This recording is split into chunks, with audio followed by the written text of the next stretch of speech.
amigos telespectadores da Rede Vida de Televisão e do programa Páginas Difíceis da Bíblia. Nós estamos encerrando a paixão em João. Vamos continuar? Será que nós conseguimos encerrar? Não vai encerrar. Eu acredito que não vai encerrar hoje, não, mas em todo caso.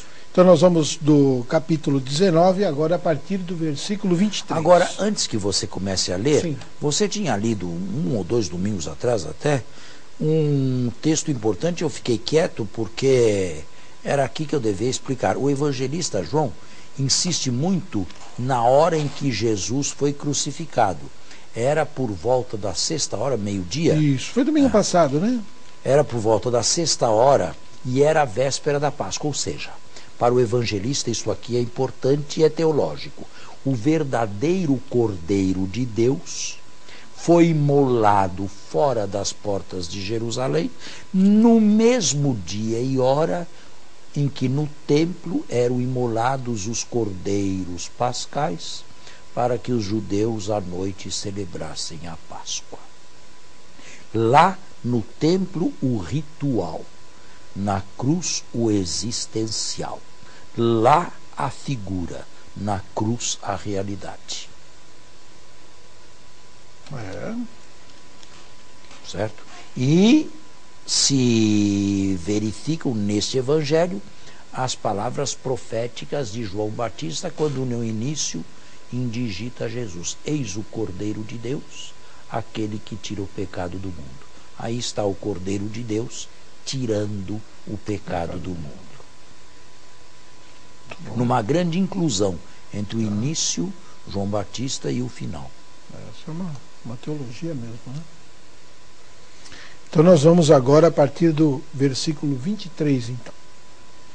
Os soldados, quando crucificaram Jesus, tomaram suas roupas e repartiram em 4 partes, uma para cada soldado, e a túnica.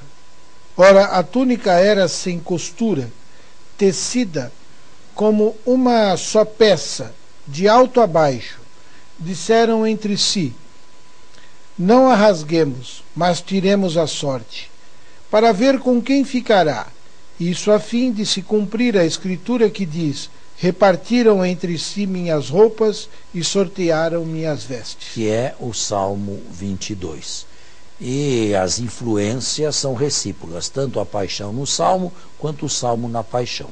Agora, a respeito desta túnica inconsúltius, falou muito no passado. 2 foram as propostas mais, teologicamente, mais aceitáveis. Primeiro, esta túnica inconsútil significaria a majestade do sumo sacerdote. O sumo sacerdote costumava ter uma túnica inconsútil, e então se veria Jesus como um sumo sacerdote. Mas não acredito que João visse Jesus como um sumo sacerdote. João não usa o vocabulário sacerdotal do Antigo Testamento para falar de Jesus. Segunda possibilidade, a túnica inconsútil significaria a unidade da igreja, que não pode ser dividida. Eu acredito que são boas teologias, mas, honestamente, nenhuma nem outra, eu acredito que tivesse estado na intenção do evangelista. Simplesmente aqui, a meu ver, uma influência na paixão do Salmo 22. Acredito que aqueles que falaram na túnica do sumo sacerdote ou na unidade da igreja foram muito além das intenções do evangelista, fazendo exegese, isto é, não retirando do texto o que ele nos quer dizer, mas colocando no texto as nossas ideias pré-concebidas. Agora, atenção, nem tudo que é exegeticamente errado é também teologicamente errado. Pode uma afirmação ser exegeticamente incorreta, como esta, e teologicamente boa.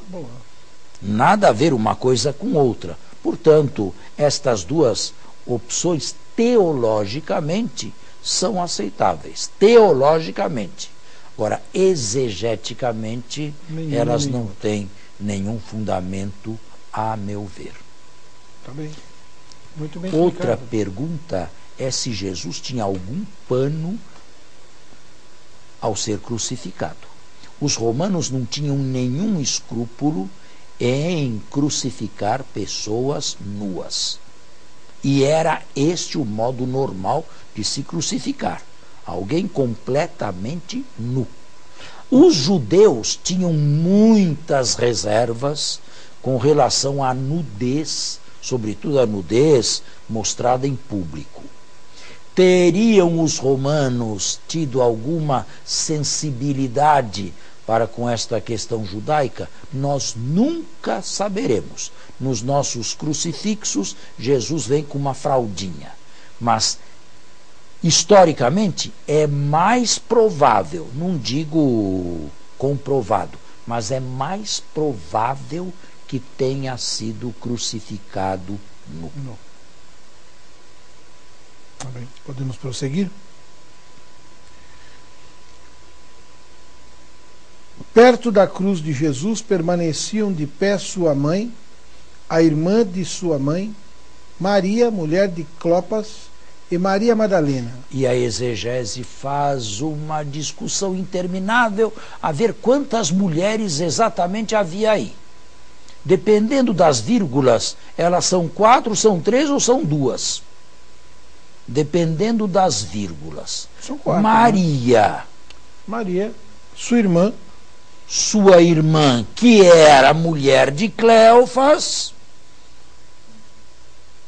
e Maria Madalena. Mas eu posso dizer que a sua irmã, mulher de Cleofas, se chamava Maria Madalena. Veja, 4, 3 ou 2? não. Permaneciam em pé sua mãe, a irmã de sua mãe, vírgula. Aí ele fala, mas Maria, mulher de Cleofas. essa vírgula está aí, mas no texto grego não está essa vírgula. De jeito E nenhum. Maria Madalena. Mas a irmã de sua mãe, mulher de Cleofas, chamada Maria Madalena, por ser uma mulher só. E os exegetas se discutem até hoje. Quantas mulheres havia? Bem, Se tirar a vírgula aqui fica uma coisa só, né? Irmã de sua mãe, Maria, mulher de Cleofas. só que eu tenho um pouco de dificuldade em ver 2, porque nesse caso Maria teria uma outra irmã chamada Maria, ela também.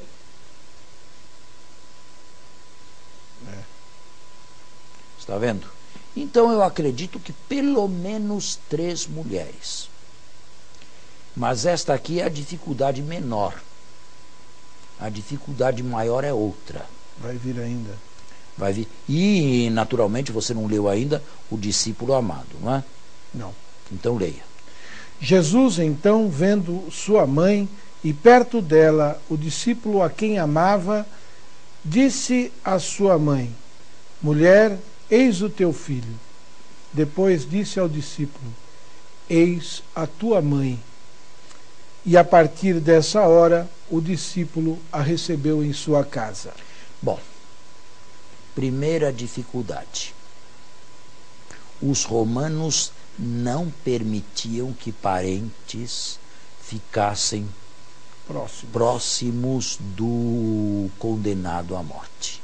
E, sobretudo, no reinado de Tibério e nos anos de terror que se seguiram à queda de Seiano. Portanto, é muito improvável que junto à cruz estivessem parentes de Jesus. O máximo, mas duvido, no reinado, no período do terror de Trajano, de Tibério.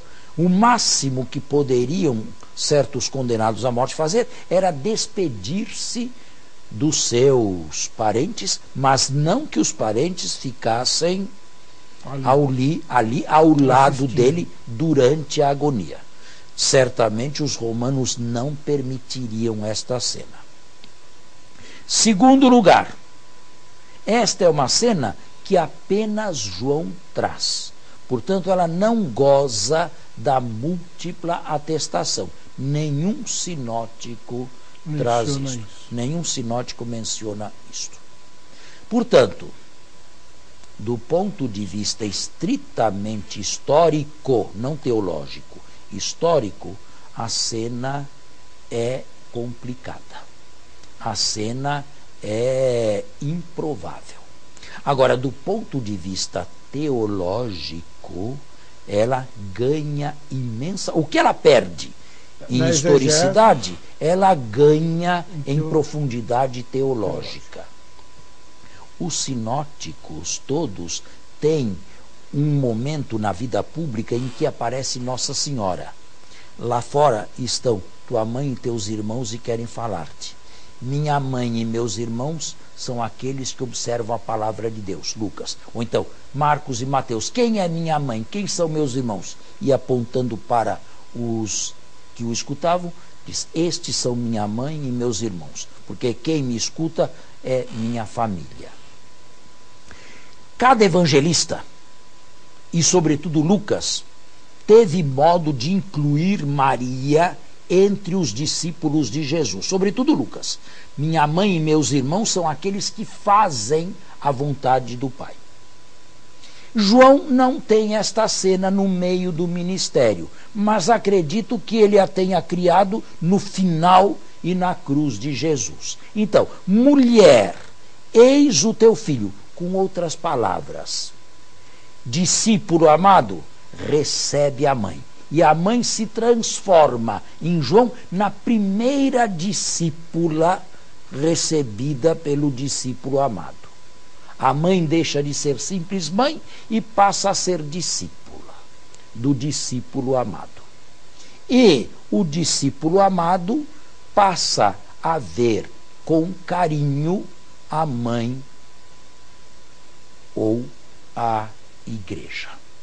Eu acredito que até aqui possa ir a teologia do evangelista, mais construção teológica. Vamos fazer o intervalo e voltamos. Sim. Então, recapitulando, duas pessoas, a mãe e o discípulo amado. O discípulo amado é uma figura paradigmática. Eu não digo que não tenha sido histórica, mas é também paradigmática, ou seja, representa os discípulos. E a mãe entregue ao discípulo amado significa fazer da mãe uma discípula, ou seja, colocá-la no rol dos discípulos amados. E o discípulo amado, por sua vez, a recebe estaidia, em grego. Não na sua casa, de uma maneira banal, não é isto que o texto quer dizer, mas entre as suas coisas preciosas. Sim. Entre as suas coisas preciosas está também a mãe, que se transformou em discípula amada ela também. Nos sinóticos ela deixa os privilégios de mãe e passa a ser discípula. A mesma coisa, acredito eu, faz João de maneira diferente, criando esta teologia aos pés da cruz de Jesus. Agora, a partir daí, dizer que o evangelista a apresentou como mãe da igreja, mãe de todos os cristãos, com outras palavras, a maternidade espiritual. Bem, isto apareceu a partir da Idade Média, isto apareceu a partir da primeira parte do segundo milênio da nossa era, mas eu acredito que vá muito além das perspectivas do evangelista. Mais uma vez, nem tudo que é exegeticamente incorreto é teologicamente inaceitável. Mas acredito que falar em maternidade espiritual na intenção do evangelista é problemático, é anacronístico. Mesmo porque a Mariologia só começou na igreja no século IV da nossa era, não antes. Antes, alguns padres da igreja viram nisto aqui um gesto de piedade filial, de um filho único moribundo que deixa a mãe viúva sozinha. Querendo garantir alguma coisa, né? Mas isto aqui num evangelho tão místico como este, tão profundo, tão teológico, é uma banalidade. Então, outros preferiram a maternidade espiritual. Mas esta aqui, eu acredito, embora não teologicamente errônea, vá bem além das intenções diretas do texto. E só surge a partir do século XII ou do século XIII, na Idade Média. Como também lá surgiu a figura de Nossa Senhora das Dores também. Certo? Também na Idade Média. Muito bem. Depois, sabendo Jesus que tudo estava consumado, disse para que se cumprisse a Escritura até o fim: tenho sede. Estava ali um vaso cheio de vinagre. Fixando então uma esponja embebida de vinagre num ramo de sopo, levaram-na à sua boca. Quando Jesus tomou o vinagre, disse: está consumado. E, inclinando a cabeça, entregou o Espírito. Aí está o final da paixão. Entregou o Espírito nos dois níveis. Primeiro nível, morreu. Segundo nível, entregou o Espírito prometido à igreja nascente, teologicamente aos pés da cruz, representada pela mãe e pelo discípulo amado. Sobre os dois, figuras paradigmáticas, Jesus entrega o Espírito Santo. O seu Espírito nos dois significados. Agora, as palavras de Jesus na cruz diferem de evangelista para evangelista. Em Marcos, Mateus, só temos uma: meu Deus, por que me abandonaste? Em Lucas temos 3. Pai, perdoai-lhes porque não sabem o que fazem, o que é uma afirmação que textualmente traz dificuldade na crítica textual. Segunda, a afirmação lucana ao bandido que lhe pediu o paraíso: em verdade te digo, hoje estarás comigo no paraíso. E terceira afirmação lucana, bem na teologia de Lucas: em tuas mãos entrego o meu espírito, inaugurando aquilo que eu chamei de ars moriendi christiana, a arte de se morrer cristamente. As últimas palavras de um belo cristão, de um bom cristão. João também tem 3 palavras diferentes. Primeiro, a mãe ao discípulo, que acabamos de explicar. Em segundo lugar, tenho sede. Está consumado. E em terceiro lugar, tudo está consumado. Ou seja, só depois, um Jesus consciente de tudo, Senhor de si até o fim, bem, teologia do quarto evangelista, e que só permite que a morte o leve depois que tudo esteja consumado. Agora, qual das 7 palavras proferiu Jesus na cruz? A de Mateus e Marcos, as de Lucas ou as de João? Ou todas? Provavelmente, exegeticamente, nenhuma. Marcos diz que deu um grito. E a diferença grande nos evangelistas em traduzir esse grito em alguma coisa inteligível, as diferenças mostram a liberdade que eles possuíam.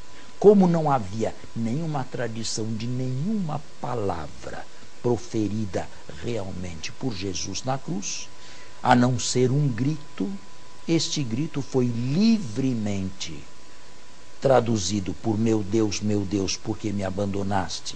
Marcos e Mateus, que vai bem na teologia da paixão como o mais profundo do abismo da solidão, do desespero e da dor. Que faz muito sentido. A última palavra de Jesus, uma pergunta angustiante que não tem resposta: meu Deus, por que me abandonaste?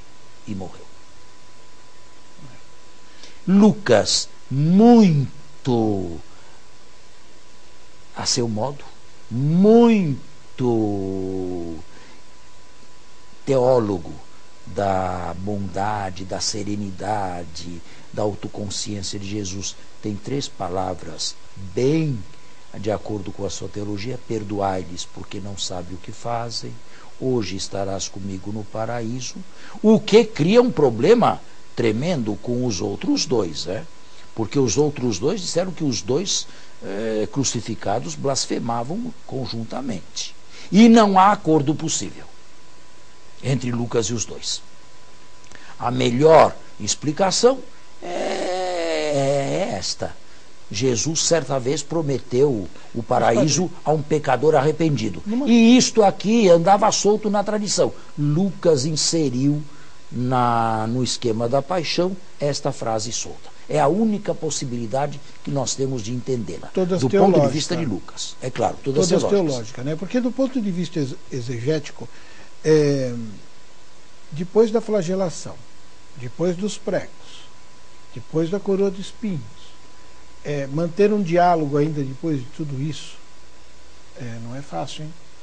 Portanto, o grito, que não precisa ser um grito alto. É o que cabe melhor. Mas esse grito foi diversamente traduzido de acordo com a teologia de cada evangelista. Para Marcos, a teologia do abandono total até o fim. O cálice que se bebe até o fim. Para João, um senhor disse até o fim, portanto, tudo está consumado. Lucas, que é o teólogo da mansidão, da bondade, da generosidade, tem 3 frases que lhe cabem muito bem na teologia. Agora, essa do bandido cria problemas. Da onde Lucas tirou isso? Provavelmente havia uma tradição de Jesus que prometeu a salvação a um pecador arrependido. E Lucas, sem saber exatamente onde colocar isto, inseriu na hora da crucifixão e da morte de Jesus. Última pergunta: de que Jesus morreu? Qual foi a causa mortis de Jesus? Eu faço esta pergunta porque no passado houve muitos que disseram que não morreu, que antes da morte a alma de Jesus já tinha separado há muito tempo e ele não sofreu os tormentos da morte. Todas as exegeses de colorido gnóstico.